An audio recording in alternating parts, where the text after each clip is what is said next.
All right, so you want to like really take your English to the next level, right? I mean, beyond just the basics to where you can handle anything. Exactly. It's like going from, just getting by to really being able to express yourself, with nuance. Yeah, nuance. So in this deep dive, that's exactly what we're doing, exploring words and phrases that most learners might not know. It's like unlocking a secret code to fluency. It is. It's like having this whole extra layer of language at your disposal. And it's not just about sounding smart. Right. It's about understanding those subtle things, how people really use English in everyday life. Yeah, and how you can use it too. Like imagine being able to perfectly describe that person who, they just drive you crazy. Yeah. Or you're in this tricky situation and you just need the right phrase to nail it. Exactly. And that's what we're going to uncover today, words and phrases to deal with all sorts of situations, from social stuff to really expressing your feelings. We've got idioms, slang, the whole shebang. I'm excited to dive in. Me too. Okay, so where should we start? How about those tricky social situations? You meet someone new and you want to describe them, but you don't want to just say nice or mean. Right, because those are just so basic, and sometimes they don't really capture the whole picture. Yeah, so let's get more specific. For example, one word that stood out to me from our research was dog's body. What do you make of that one? Dog's body. It's not just a servant, right? It's more like you're the one stuck with all the crappy jobs, the ones nobody else wants. Yeah, like you're at the bottom of the totem pole. Exactly. So it really highlights a power dynamic, where someone's being taken advantage of. Ooh, I feel like we've all been there at some point in our lives. Okay, what about this phrase, off the record? Now, I always think of gossip when I hear that. It's really gossip. It's like you're sharing this juicy secret, but you make it clear, hey, this stays between us. Right. Total confidentiality. But, and this is important, it also has this serious side, especially in professional settings. Oh, yeah, like if someone says off the record, I think, and then they tell you something sensitive. Exactly. It's like they're giving you this inside scoop, but they don't want to be officially quoted. High stakes. So it's all about context with that one, understanding what off the record really means in the moment. Okay, here's one that I think we can all relate to rub someone up the wrong way. Yes, those people who just have a knack for annoying us. Sometimes, without even trying, right? Oh, absolutely. But sometimes it's intentional. They're doing it on purpose. Interesting. But even if it's unintentional, it's still important to understand why someone rubs us the wrong way, right? Yeah, because it could be a personality clash, maybe different communication styles. So maybe it's not that they're a bad person, just that we don't quite mesh well. Right. And that's where understanding these subtle social cues can really help. Okay, so we've got those tricky personalities down. Now let's move on to something a bit more fun.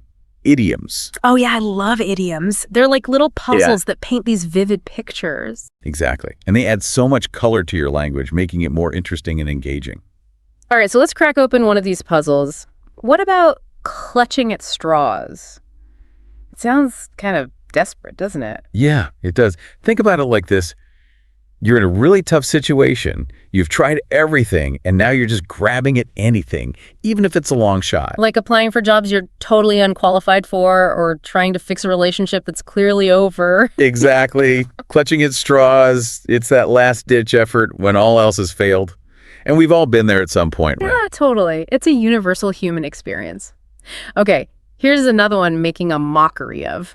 That's not just a simple complaint, is it? No, it's more intense, like you're saying. This is so wrong, it's almost laughable. Yeah, like it completely undermines the whole point of something. Right. Like imagine a rule is supposed to make things fair, but then someone finds a loophole and uses it to their advantage. You could say they're making a mockery of the whole system. Ooh, that's a good one. Okay, I'm loving these idioms. What else do we have? Well, how about we spice things up a bit with some slang? Oh, yeah, slang. It's like the secret handshake of fluency. It is. It adds that informality, that sense of, being in the know. Okay, hit me with a good one. What's on our slang list? How about gobsmacked? It's a fantastic word for expressing total astonishment. Gobsmacked. I like it. So, if you see something totally unexpected, something that just blows you away. Exactly. Like you're speechless, your jaw is on the floor. Okay, I'm definitely going to try to use gobsmacked this week. But, with all slang, it's got to be the right time and place, right? Oh, absolutely. Context is key. You wouldn't use gobsmacked in a formal meeting, but it'd be perfect with friends. So it's all about being streetwise with your slang choices. Exactly. And being streetwise is more than just knowing slang. It's about having that awareness of your surroundings, that social intelligence to navigate different situations. Like knowing when to speak up, when to stay quiet, when to blend in, when to stand out. It's that sixth sense that keeps you safe and helps you thrive in any environment.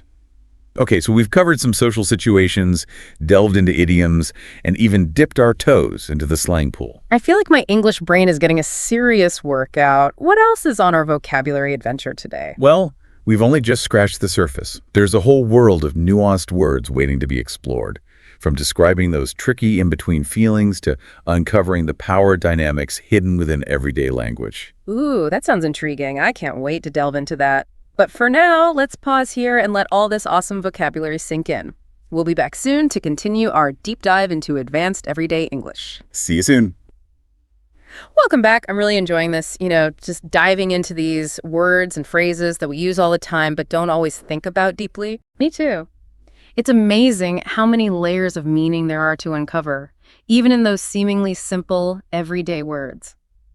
Before we took a little pause, you mentioned words that describe those tricky feelings, the ones that are hard to pin down. I'm really curious about that. What kind of words are we talking about here? Well, think about those times when you're not exactly happy or sad, but somewhere in between, Yeah. Like maybe you're feeling a bit uneasy or perhaps a little jaded. Okay, yeah, I get that. Uneasy, like that feeling of apprehension.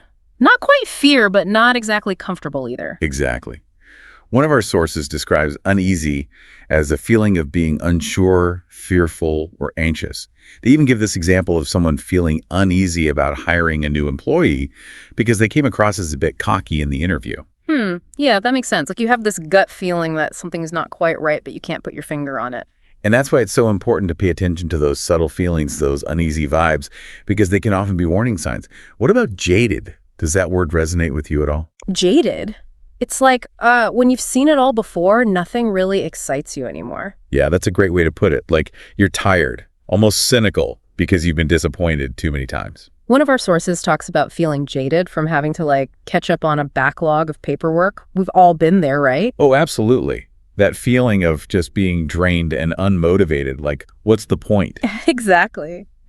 Okay, so moving on from those tricky emotions, let's look at words that describe people's personalities, those character traits that really make them who they are.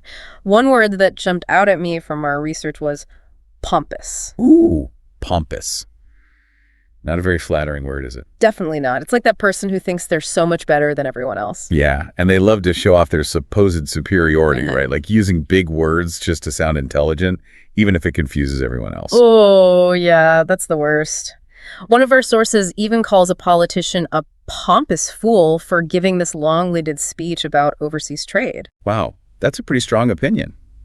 It suggests that the writer thinks this politician is completely out of touch, more focused on their own ego than actually helping people. It's amazing how one word can convey so much, isn't it?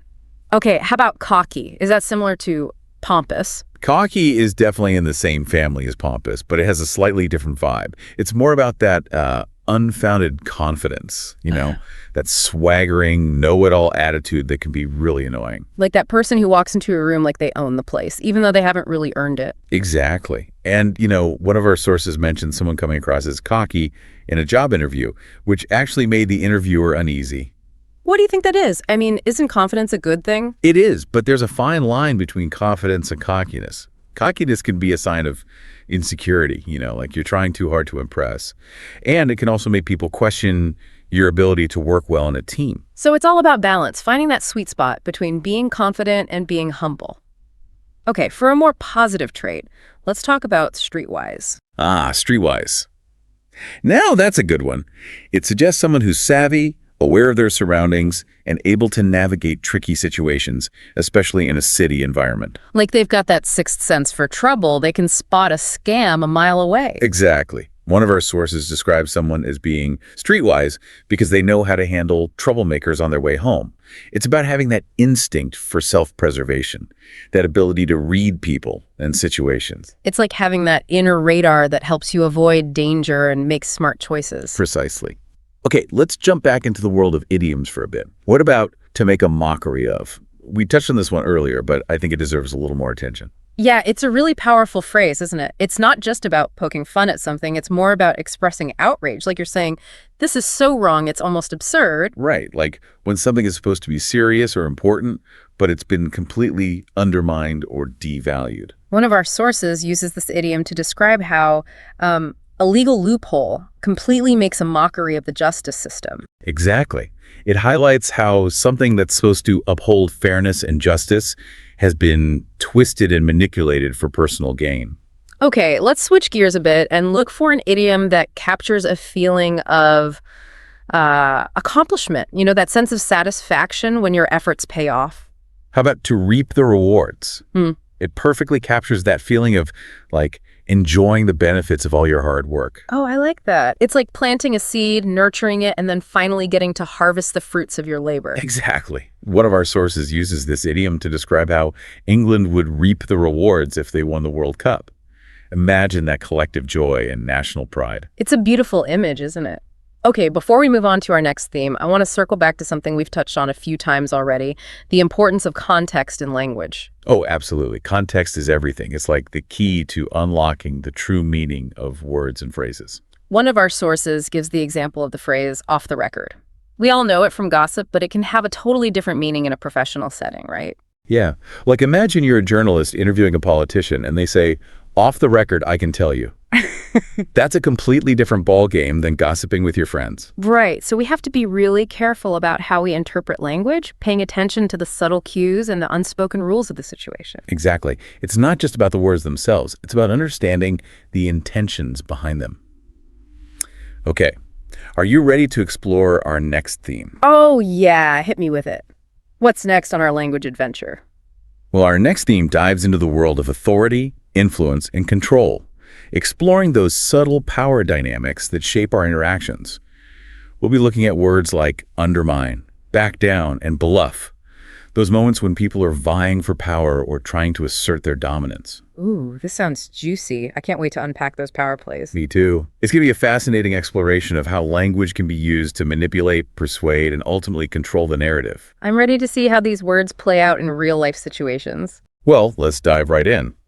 One of our sources gives the example of someone undermining their colleague's authority by constantly criticizing their work. Ooh, that's a classic power move, isn't it? Trying to make someone look bad so you can climb the ladder. Exactly. It's a deliberate attempt to chip away at their confidence and credibility to make them question their own abilities. So it's not just about giving feedback. It's about using language as a weapon to gain the upper hand. What about to back down? That phrase always makes me think of like defeat. It does have that connotation, doesn't it? Like you're giving up, surrendering to the other person's will. One of our sources mentions sponsors backing down on their demands for the layout of Wembley Stadium. What do you make of that example? It sounds like a classic power struggle. Yeah. The sponsors trying to exert their influence, but ultimately having to concede to the stadium management. So sometimes backing down can be a strategic move, right? Like choosing your battles wisely. Absolutely. There are times when it's better to retreat and regroup than to risk losing everything in a fight you can't win. Okay, now for a word that I think we all use, but maybe don't fully understand, bluff. Oh, bluff. That's a good one. It's all about deception, right? Like pretending you have something you don't. Exactly. It's about projecting confidence, even when you might be feeling totally insecure. One of our sources describes someone bluffing their way through an exam. I think we've all been there at some point. Oh, definitely. That fear of being exposed as a fraud, that feeling of, oh my God, I have no idea what I'm doing. It's universal. But you mentioned earlier that bluffing can sometimes be a necessary skill. How so? Well, there are situations where projecting confidence, even if we don't entirely feel it, can be really helpful. Like, think about job interviews or salary negotiations. Sometimes a well-placed bluff can give you that extra edge. So it's about knowing when to bluff and when to be authentic, right? It's about reading the situation and playing the game strategically. Precisely. And that's where a deep understanding of language, those subtle nuances of meaning and intention, can be so valuable. It's like having that secret decoder ring that allows you to see through the smoke and mirrors and understand what's really going on. Exactly. And that's what we're trying to do here, to equip you with the knowledge and the tools to navigate these complex social interactions with confidence and fluency. I'm feeling so much more streetwise already. That's great to hear. But before we get too carried away with our newfound linguistic superpowers, Let's take a moment to recap what we've learned so far. We've explored words and phrases for describing those tricky in-between feelings, for dissecting different personality types, and for understanding those subtle power dynamics that shape our interactions. And we've delved into the fascinating world of idioms and slang, discovering how they can add color and depth to our language. It's been a truly enriching journey so far, wouldn't you say? Absolutely. I feel like we've only just scratched the surface, though. There's still so much more to explore. We've got a whole world of language out there just waiting to be discovered. Exactly. Language is a living, breathing thing, constantly evolving and adapting to the world around us. And that's what makes it so fascinating to study. I'm excited to see where this linguistic adventure takes us next. Welcome back to our deep dive. We've been having so much fun, haven't we? I know, right? It's amazing how much there is to say about these words we use all the time. Before the break, we were talking about those words tied to power dynamics, like undermine. We talked about backing down, too. So what about bluff? Where does that one fit in? Well, with bluff, it's interesting because it all comes down to, this kind of performance. You're trying to project this image of confidence, even if deep down you might be freaking out. Right. It's like fake it till you make it. Yeah, kinda. Think about that example from our research. Someone bluffing their way through an exam. Oh, yeah. We've all been there, haven't we? Sweating bullets, trying to act like we know the answers when we really have no clue. Exactly. It's that classic fear of, what if they find out I'm a fraud? Imposter syndrome, big time. But you said earlier that bluffing can actually be a useful skill sometimes? Oh, absolutely. There are times when you kind of have to project that confidence, even if you don't fully feel it. Like imagine you're in a job interview or you're trying to negotiate a better salary. Yeah, I guess in those situations, a little bluff could give you an edge. Right. But it's a delicate balance because you don't want to come across as arrogant or dishonest. So it's all about reading the room, knowing when to push and when to hold back. Exactly. And that's why this whole deep dive is so important. It's about understanding those subtle cues, those layers of meaning that can really make or break a situation. It's like having a secret weapon, You can decode those hidden messages and use language to your advantage. Exactly.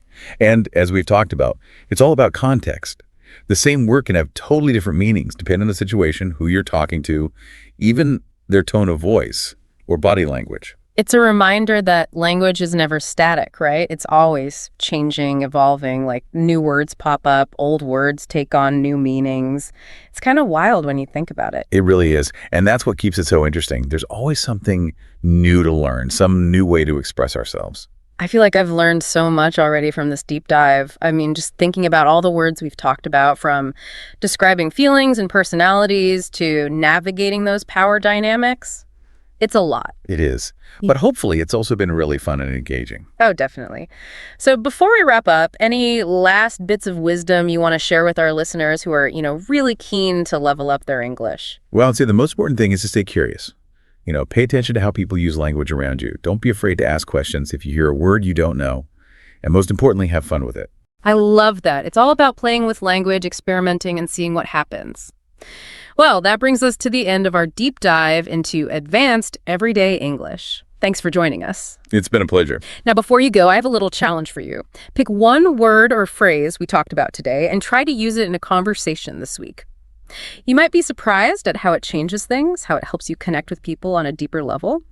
And who knows, maybe you'll even impress someone with your newfound vocabulary skills. Until next time, happy word nerding. Okay, so get ready for this, because today we're taking a deep dive into something we all do every day: American English conversations.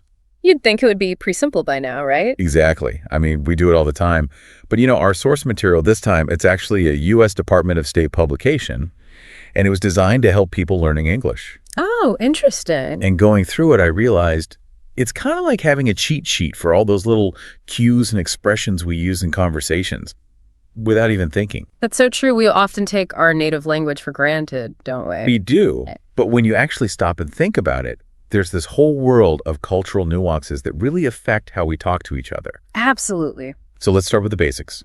Introductions, small talk, the stuff we all do every day. I know I've definitely had those awkward moments, like trying to figure out the right way to greet someone. Oh, yeah. And this guide, it goes into a lot of detail, like how to tell a formal greeting from an informal one, and how things change depending on the time of day. Makes sense. But you know what really surprised me? The book actually spends a lot of time talking about the handshake. The handshake. Yeah, a firm handshake. It's fascinating how much emphasis we put on that in American culture. It's true. A firm handshake lasting about 2 to 3 seconds, that's like the gold standard. It makes people feel like you're confident and trustworthy. I know, right? It's amazing how much we read into this simple gesture.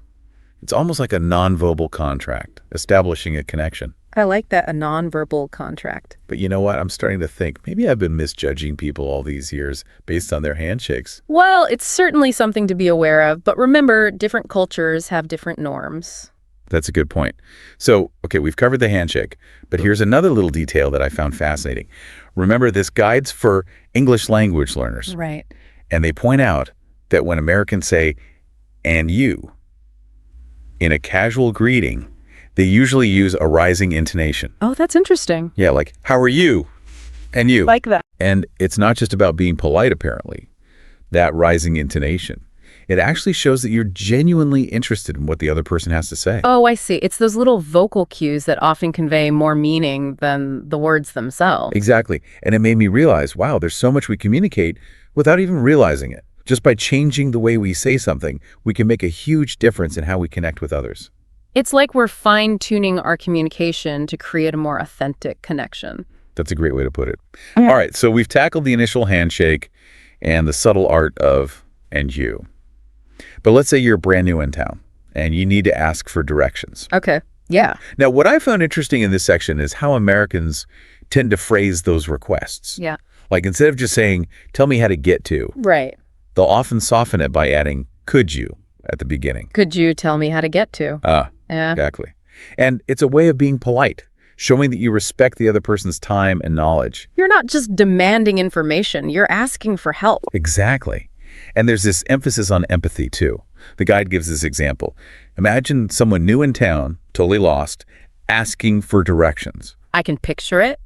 And the person giving directions, they might say something like, "Oh, I know how you feel. It can be confusing around here." That's so true. That's classic American communication, trying to build rapport, creating a sense of like a shared experience. Exactly. It's not just about giving information.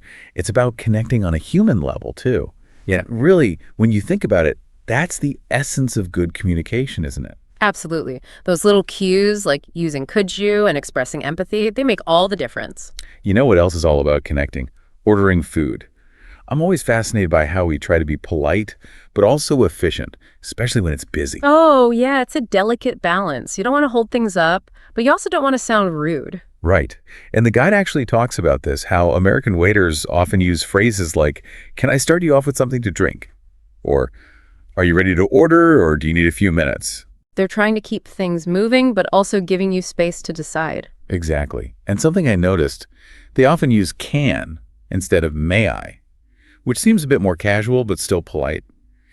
Is that just an American thing, or is that more common in English overall? You know, that's a good observation. "May I" is grammatically correct. It's considered more formal. But "can I" is definitely becoming more common, especially in casual settings. So it's like in those everyday situations, we're kind of choosing efficiency and friendliness over being super formal. Exactly. And it's not just the words, it's how you say them too. The guide emphasizes like enunciating clearly and using a friendly tone. It all contributes to a positive experience. Makes sense, especially in a noisy restaurant. Now imagine you're not ordering food, but you're at the doctor's office trying to explain what's wrong. Oh, yeah. I don't know about you, but I always have trouble describing my symptoms clearly. It can be tough. Even in your native language, sometimes it's hard to put those feelings into words. Right. And here's where the guide has this surprisingly useful tip. It suggests using "a" before each symptom you mention. Really? Yeah. So instead of just saying, "I have a cough, sore throat, headache." You'd say a cough, a sore throat, a headache. Exactly. It seems like a small thing, but apparently it adds this sense of clarity, like you're presenting a structured list. It makes you sound more informed, even if you're not a doctor yourself. That's a good point. It's like a simple grammar tweak that could actually make a difference in how the doctor understands you. All right, let's switch gears from the practical to the fun stuff. Let's talk about pastimes and hobbies. Okay, now we're talking. This is where the guide gets into those colorful expressions, idioms, the ones that add that informal, fun flavor to conversations. Like shoot some hoops. instead of just play basketball. I always love those kinds of expressions, but I can see how they would be confusing for someone learning English. Oh, absolutely. Idioms are tricky because their meaning isn't always literal, but they're so important. They give you insights into a culture's values, its sense of humor. So it's more than just sounding fluent. It's about understanding American culture on a deeper level. Exactly. And the guide, it does a good job of explaining those tricky expressions and giving examples. You know, another word that caught my attention was just. It seems so simple, but it has so many different meanings depending on how you use it. Oh yeah, just can be tricky. The guide points out that you can use it for emphasis, like, I just love that movie, or to talk about something that happened recently, like, I just finished reading that book. It's a word that can add a lot of nuance to your speech, but you have to understand how it works. It's a good reminder that even those simple words can have hidden depths. Okay, let's shift gears a bit. I was really intrigued by the section on expressing surprise or excitement. Oh, the language of emotions. That's always interesting. It is. And the guide points out that Americans often use really simple phrases for this, like, what a, followed by an adjective. What a beautiful cat. Exactly. What a delicious meal. It seems so basic, but I never really thought about it before. It's fascinating how we use those simple structures to convey really strong feelings. It's like a lot of our communication is driven by these subconscious patterns that we don't even realize we're using. Exactly. And when we become aware of those patterns, we can communicate so much more effectively. Okay, so let's talk about something that can be a little more stressful. Yeah. Dealing with emergencies. Oh, yeah, that's a whole different ballgame. I can't even imagine how tough it would be for someone who's not fluent in English. Right. It's a high-pressure situation, and you need to be able to communicate clearly. And the guide does a good job here. It gives you practical phrases for things like calling for help, like, I'd like to report a car accident, or it looks like a man is hurt. And even more important, it emphasizes staying calm and giving clear, concise information. Even when you're panicking, right? Right. And it points out something I never would have thought of. The importance of using the simple past tense when describing what happened. Oh, interesting. Like how? So instead of saying, that car is running a red light, you'd say, that car ran a red light. Ah, I see. It creates that sense of urgency, makes it clear that something just happened. Exactly. So even in a crisis, grammar still matters. Uh, Okay, let's move on to something a bit more mundane, but still important. Errands. the post office, the grocery store, those everyday places where we put our conversational skills to the test. And the guy breaks down a lot of common phrases we use in those settings. Things like, I need to mail this package, or how much will that be? You know what I found interesting? The guide talks about how we use intonation, especially when we're presenting choices. Oh, like at the post office when they ask, do you want to send it express or priority? Exactly. That rising intonation on or, it signals to the customer that they have a choice to make. It's like the subtle cue that guides the whole interaction. Right, and it shows how important intonation is for clear communication, even for something as simple as buying a stamp. It's amazing how much we do with our voices without even thinking about it. It really is a dance, isn't it? All these little signals we send and receive just by changing our tone of voice. Okay, let's talk shopping. I'm always curious about how language plays a role in persuasion and decision-making. Especially in America, where shopping is almost like a national pastime. Right, and the guide gives some examples of typical phrases salespeople use, like, can I help you find anything? Or, let's see, here's a nice one. What struck me was the emphasis on trying things on. Like, it seems obvious, but the guide actually points out that try it on is a key phrase in American shopping culture. It's almost like a ritual, right? You have to engage with the product before you decide if you want it. It reflects that emphasis on individual choice and personal satisfaction. Now, how about weddings? I bet those are full of unique expressions and traditions. Oh, absolutely. They're a whole world of their own. And the guide gives us a peek into those conversations with phrases like, doesn't the bride look beautiful? Or they're planning on tying the knot. I love those idiomatic expressions like tying the knot. They add such a nice touch to these special occasions. And they often tell you something about a culture's history and values. Tying the knot, it evokes that image of two lives being bound together, which is the whole point of a wedding. It's amazing how much meaning can be packed into a single phrase. It really is. The guide also points out that Americans often say dates in a specific way, like 14th for May 14th. Another one of those little details that can make a big difference in sounding natural. Speaking of sounding natural, let's talk about giving advice. We all do it, whether we're experts or not. It's true. Everyone's got an opinion. And the guide gives some examples of phrases for giving advice, like, I think it's time for a change, or trust me, take the job. It's interesting because some of those phrases use command forms like take the job or go for it. Right. It seems kind of counterintuitive to be so direct when you're giving advice. But the guide suggests that in informal conversations, it can actually come across as encouraging and supportive. It shows how important context is. A direct command, said with the right tone of voice, can be much more effective than a hesitant suggestion. It all comes back to that idea. Communication is about so much more than just the words themselves. It's about the whole package. The context, the intention, the relationship between the speakers. You know, it's amazing how language can be so straightforward and yet so nuanced at the same time. It really is. Before we finish up, there's one more situation from this guide that I think we've all been in, making decisions, like planning a trip or even just picking a restaurant for dinner. Oh, yeah, I know that feeling. Sometimes it feels like there are too many choices. Exactly. And the guide actually goes into how Americans tend to navigate those situations. Like, they might suggest alternatives with a phrase like, how about the beach? Right. Or if they're not sure, they might say, I need to do some research first. Yeah. And what's interesting to me is how those phrases kind of soften the whole decision-making process. It's not about this is what I want and we're doing it. It's more like, let's explore the options together. It's more collaborative. Exactly. And it reflects, I think, that American emphasis on flexibility and being open to different ideas. Yeah, I see that. Oh, and there's this phrase that I think is so classic American. Make up my mind. It seems so simple, but it really captures that feeling of like weighing different options before committing to a choice.